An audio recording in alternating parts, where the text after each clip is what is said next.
I 100%ed Mario Super Sluggers and played less baseball and more bullshit. Mario Super Sluggers is one of 2 standalone Mario baseball games ever released. The first iteration was titled Mario Superstar Baseball for the Nintendo GameCube, which I honestly had no idea existed until I started writing this script. Mario Super Sluggers released in 2008 for the Nintendo Wii and incorporated their fancy-dancy motion controls to make a whole new style of baseball using the colorful Mario cast. 72 playable characters are available on this roster, but we'll talk about them all in a bit as they must be unlocked as we play the game. First, what must be done to complete Mario Super Sluggers? The main unlockables in this game are the 5 badges, which can be collected in the story mode called Challenge Mode. The 5 badges and their requirements are as follows. Number 1, the Stadium Badge. Unlock all stadiums. Number 2, the Buddy Badge. Unlock all characters. Number 3, the Error Item Badge. Unlock all error items. Number 4, the Play Badge. Win all minigames and win 1 game at Toy Field. Number 5, the Star Badge. Meet Star Player rank with all characters. We'll go over each badge individually, but before that, what exactly does a game of Mario Baseball consist of? Just like a normal game of baseball, games can be played for up to 9 innings, switching between fielding and batting. It should be noted that controls depend on whether or not you use the nunchuck. It took a while for me to figure out the best way to play the game, between the nunchuck and the solo Wii remote. Ultimately, I settled on using the nunchuck for batting, but not for fielding. Let me explain. Fielding consists of 2 parts. Pitching and actual fielding. For pitching, swing the Wii remote back to see your pitcher start to charge up. When the 2 circles cross together, swing forward to throw a charge pitch, aka a fastball. You can also just swing to throw a slower pitch. Curveballs come from twisting the Wii remote left and right, and change-ups occur when you press the A button as you throw. Finally, there is a star pitch, which anyone can do once your meter is filled up. Keep in mind though, the captains, which are certain characters you'll see in a list later, have significantly stronger pitches. Watch out for your pitcher's stamina though, as they can get tired and start pitching much worse. Switching them out is the best course of action. Now, if you use the nunchuck, you can direct the ball for a curveball using the joystick of the nunchuck itself, but this causes difficulty for the fielding part. Here we go. Fielding is the part where you catch the ball and or throw it to a base. If you use the nunchuck, you have to manually direct the selected player to the spot where the ball is. Here's the problem. Half the time, you can't tell which player is selected, or it selects a character light years away from the ball. There's also no way to manually switch players. Save yourself the pain and don't use the nunchuck for fielding. Using only the Wii remote makes it so that the players all move in unison, and the player that is closest to the ball will run over and catch it. All you have to do is shake the remote to make them run faster. Another pain of using the nunchuck for fielding is that when you actually get the ball into your glove, you have to use the directional stick on the nunchuck to select the base you want to throw to. Right for first, up for second, left for third, and down for home. This is extremely unintuitive. Again, save yourself the trouble and use the Wii remote only for fielding. Now it's time to explain chemistry. No, not that periodic table kind of shit. Chemistry between players. When choosing your roster, some players get little music notes next to them. This allows them to use some special abilities for both fielding and batting. For fielding, this unlocks the Buddy Throw and Buddy Jump. The Buddy Throw allows you to attack the ball with B and pass it to a friend. The friend then gets a super fast throw, which is helpful for getting outs. The Buddy Jump allows 2 friends to overlap in the outfield and double press A to catch a home run, and those guys aren't even on steroids. Finally, we can get to batting. The controls are generally the same as for pitching, but now you have to time your swing forward with when the pitch is over the plate, as well as try and hit the sweet spot on the bat. This is where the nunchuck comes in handy, as you can move the batter in the batter's box to make this easier. Stars can also be used for star swings, which are the offensive version of star pitches. You can even bunt with the Z button. The nunchuck has some other helpful features, including advancing or retreating your players with A and B, and stealing bases. In close calls, there's sometimes a little quick time event as well. Chemistry looks a little different for batting, as the 2 players with chemistry have to be one after another in the batting order, which unlocks an error item. When you make a successful hit, the error item can be launched using Z on the nunchuck, which can mess up the opposing fielders and give you an advantage. The error items are: number 1, the green shell, a straight line hit. Number 2, Bob-omb, blows up after a second or 2. Number 3, banana peel,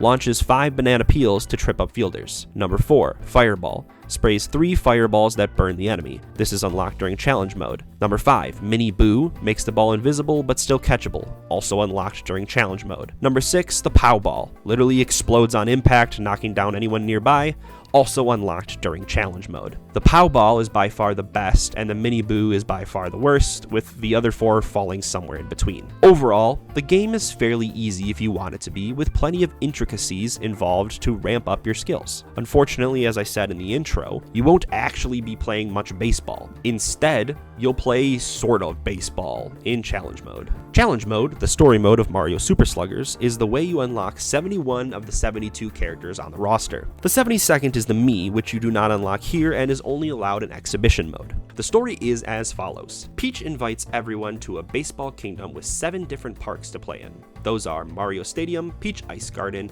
Yoshi Park, Wario City, and DK Jungle, with Daisy Cruiser and Luigi's Mansion being unlockable later. Inevitably, Bowser Jr. and Bowser show up, bringing 2 more parks, Bowser Jr. Playroom and Bowser Castle, along with plenty of goons and shenanigans with them. Unlocking characters is as easy as walking around and talking to people, and then completing their scout mission, a small baseball challenge that lightly tests your fielding, pitching, and batting skills. Most people won't be out and about though, because they're afraid of Bowser's minions, and so you'll have to use the abilities of the various 5 captains to find them. Each park's resident captain, Mario, Peach, Yoshi, Wario, and DK, are unlocked through scout missions and battle missions, which are just scout missions where you do a baseball challenge for a Bowser minion instead. These captains have special abilities. Mario can go through pipes and call into bushes. Peach can call out to friends and perform magic, I guess. Yoshi can ground pound, allowing him to go through manholes. Wario has a magnet for various metals and also can open treasure chests, and DK can climb vines and smash barrels. Using these abilities, 58 of the 71 characters are recruitable. Some are captains that we discussed earlier with their special star pitches and swings. The list of team captains is Mario, Peach, Yoshi, Wario, DK, Bowser, Luigi, Daisy, Birdo, Waluigi, Diddy Kong, and Bowser Jr. Also, you'll find the 3 error items in treasure chests using Wario's ability, giving you the error item badge.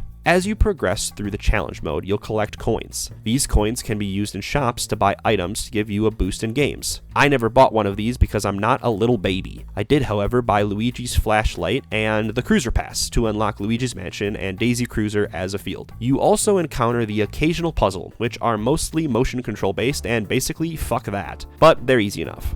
Eventually, you'll be able to challenge Bowser Jr. on his home turf to a small game of actual baseball. This is fairly easy and unlocks the Bowser fight, as well as nighttime. The Bowser fight is a significant jump from the game with Bowser Jr., especially because Bowser only hits piss missiles. Beating Bowser once unlocks the first ending and gives all players who beat him a little star to denote them as star players. This also unlocks the Bowser Castle Stadium and gives you the Stadium badge. Beat Bowser one more time and you unlock all the Bros, Bones, and Magikoopas, as well as the father and son duo. This will give you the Buddy badge. You'll have to defeat Bowser a few more times to get all the star players, but you'll eventually get the star badge as well. Don't worry, all the variants such as Yoshi's, Noki's, Shy Guys, etc. will only have to beat Bowser once to be called a star player. And at this point, all we have are minigames. Should be easy, right? Right?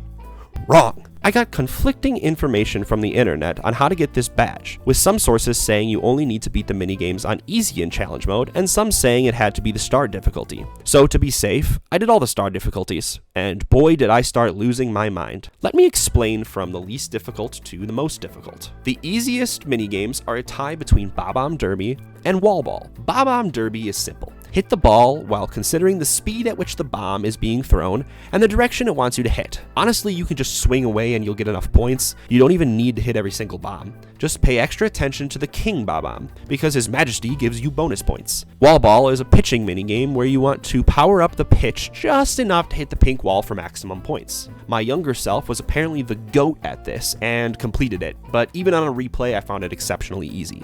Next up is Gem Catch and Piranha Panic. Gem Catch is a fielding minigame where you have to, you guessed it, catch a gem. Using the solo Wii remote again means your character will run right to the correct spot. Just make sure to either jump or attack the item coming at you to ensure you don't error. The only difficult part of this game is the error items can be a little tricky and the home runs are sometimes hard to time the buddy jump. Piranha Panic is another pitching minigame. Make sure you use the nunchuck for easier aiming. Just press the joystick in the direction of a curveball, throw a changeup or a normal pitch, and be ready to use your start pitch. You'll rack up combos and points easily. The only tough part is that the CPUs are much quicker than the average human, and so they'll get points pretty fast. Next up is Bowser Pinball. Hit the iron ball to collect coins and earn points, with the panels in the back being a roulette that can give you more coins or even open up the statues to reveal big points. This one is only a little tough as well because you can get screwed by the timing or just get caught by the cannons that eat the ball and spit it out very slowly. Then there's Graffiti Runner. Get possession of the paintbrush and make marks to earn points. Attack enemies to get the paintbrush back and open chests to get power-ups. The biggest pains of this one are how slow you walk when you have the brush, how your attack is so inaccurate, and how when you do successfully land an attack, the paintbrush flies to Russia and is hard to recover. Also, the star power is OP. The next tier is where the games become super unfun, starting with Blooper Base Run. Pressing 1 and 2, you run opposite directions around the bases, collecting coins while the blooper smacks his tentacles down, slowing you down and making you lose coins. You can collect stars to be invincible and steal other people's lunch money as well. There is also a single quick time event that can stun you but also the others, giving you a potential advantage. Unfortunately, this game sucks. Control-wise, you have to press the opposite button as the direction that you are going once to stop, then again to go in that direction, which is unintuitive. Also, these super lucrative treasure chests just appear. Sometimes you can get them, sometimes they're impossible to get. This game is a lot of RNG, which is something I hate. Now, these last two games are terrible, awful, no good, and very bad, and I struggled immensely to beat these. I'll start with Barrel Basher. You have to hit to 5 different sections to break barrels, racking up points and combos in the process. The brown barrels move slow, the gold a little faster, and the blue super fast, the little bastards. Bob-ombs give you bonus points as they blow up all the barrels on the screen and extend your combo. Here's the problems with this game though. First, you press A to let the pitch come out, and this means timing is completely in your hands.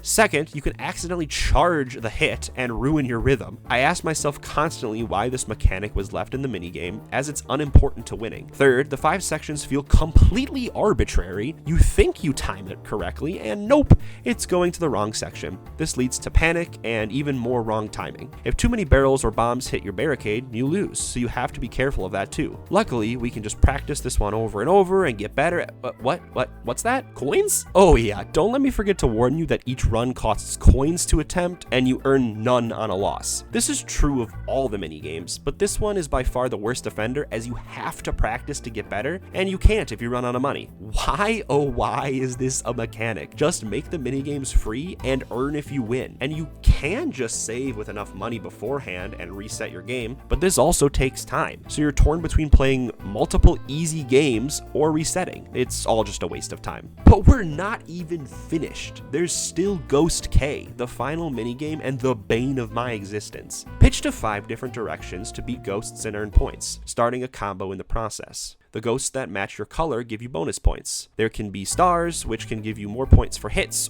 or bombs, which will stun you for a time, both which appear in the middle. Finally, there's orange ghosts that take multiple hits, and the final hit on one of these guys gives you bonus points. This sounds so incredibly simple, but alas, it is hell. The CPUs are infinitely faster than you. They constantly take the ghost that you were aiming for and break your streak.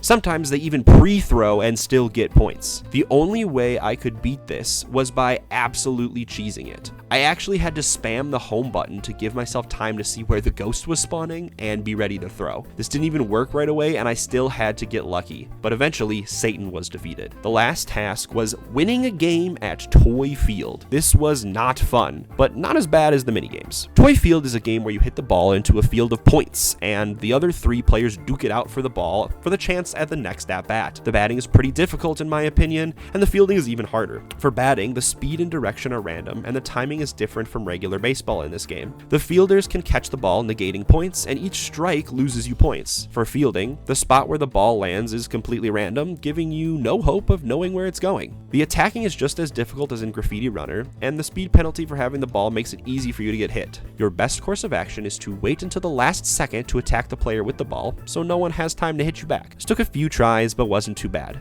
Doing this will net you the play badge, the 5th and final badge. Overall, this completion journey left me pulling my hair out, but I did enjoy the actual baseball part of it, so it wasn't too bad. I hope you enjoyed this 100% video. I do have another Mario Super Sluggers video planned in the analysis kind of thing that I like to do with the math and stuff. So if you're liking Mario baseball content, stay tuned for that. Please like and subscribe, and we'll see you next time. Have a good one.